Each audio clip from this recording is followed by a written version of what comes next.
America Iran के बीच में जो है 48 घंटे का पूरा ट्रेड मतलब जो वॉर था, जो अल्टीमेटम था, वो ख़त्म हो गया। और अमेरिका ने मतलब ये 8 तारीख के सुबह की बात की थी, मतलब भारत के हिसाब से आज सवेरे 5 बजे तक का टाइम दिया हुआ था।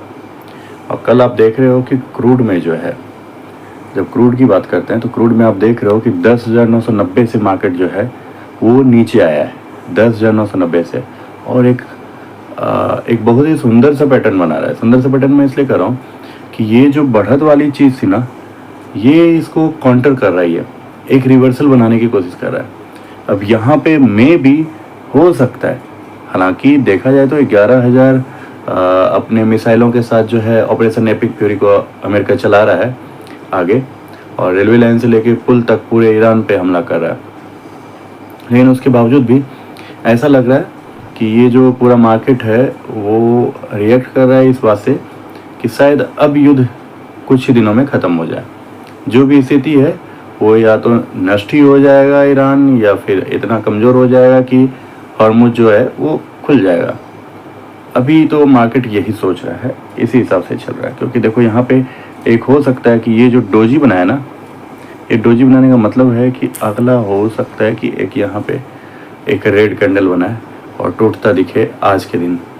और आज के दिन अगर टूटता दिखा तो आप जानते हो, अगर क्रूड में गिरावट दिखी तो आपको इंडेक्स में जो है बढ़त दिखेगी। यानी इंडेक्स जो कल हाई को टच कर गया था, जो मैंने कल बात की थी, आप अगर इंडेक्स की बात करेंगे तो इंडेक्स क्या था, इंडेक्स ने करीब 155 पॉइंट की बढ़त ले ली थी।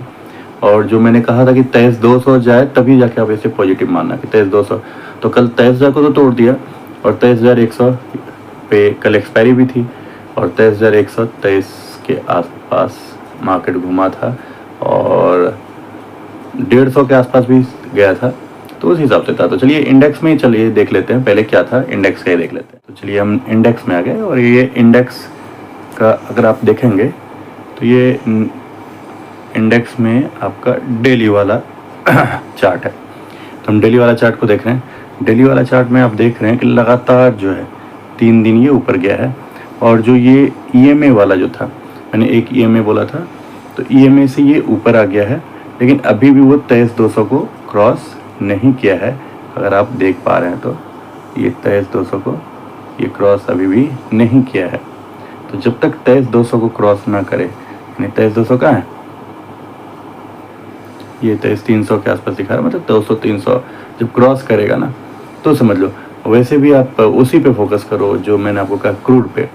क्रूड अगर आज गिर रहा है तो हो सकता है कि ये ऊपर की तरफ ही जाए।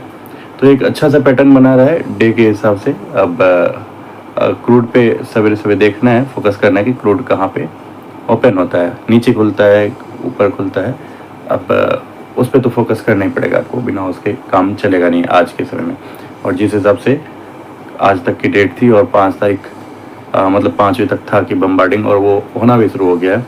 तो किस तरह से कहा जाता है, क्योंकि अमेरिका भी काफ़ी समय से फंसा हुआ है इस युद्ध में, तो वो भी निकलने के लिए बहुत सारे पैतरे आजमा रहा है।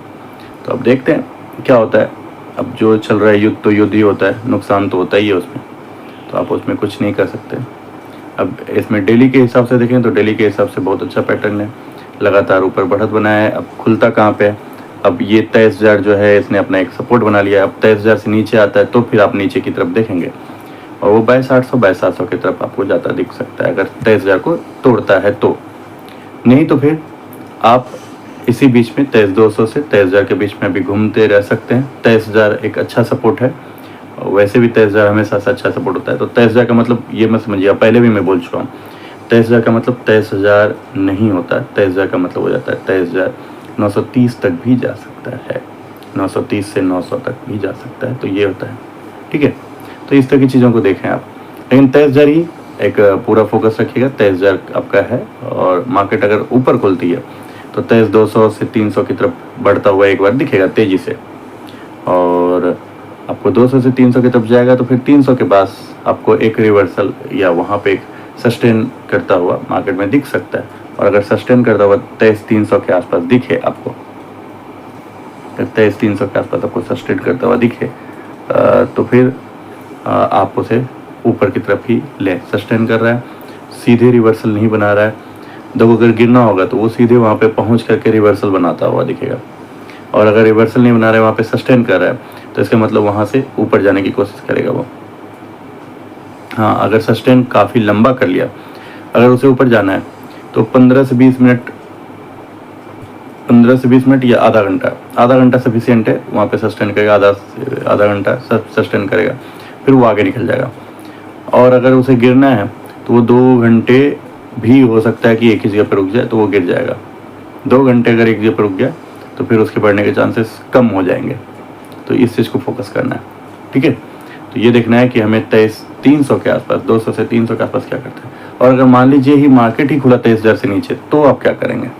ये तो हो गया कि चलो भाई ऊपर चले गया, 23,000 तक सपोर्ट हो गया, 23,000 से नीचे खुला, भाई 23,000 से नीचे खुला तो फिर 22,800 जो मैंने बताया 23,000 को तोड़ता है तो वही फार्मूला इसमें चलेगा, वही रूल चलेगा इसमें, ठीक है। चलिए अब देखते हैं आज क्या होता है, उसके हिसाब से काम करते हैं, ठीक है। चलिए फिर मिलते हैं कल, धन्यवाद।